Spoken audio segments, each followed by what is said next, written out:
So basically এটা entrance হচ্ছে স্বামী নারায়ণ মন্দিরের।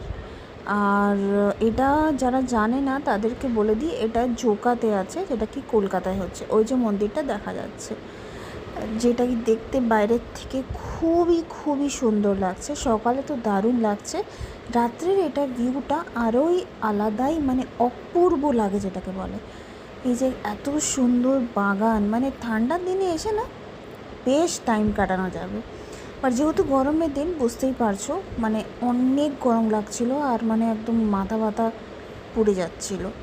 সো এখন যাচ্ছি ভিতরে, এটা হচ্ছে প্রবেশ দ্বার। সো চলো দেখি কোথা থেকে যাওয়া যেতে পারে। এখানে সবাই দাঁড়িয়ে ফটো ওটো তুলছিল। সো আগে আমরা যাই, মন্দিরে দর্শন করে আসি, তারপর তোমাদের সাথে কথা বলছি অ্যান্ড পুরো মন্দিরটা ঘুরিয়ে দেখাচ্ছি। সো চলো লেটস গো। ওই যে মন্দিরটা, তখন অনেকটা ঘুরে যেতে হবে।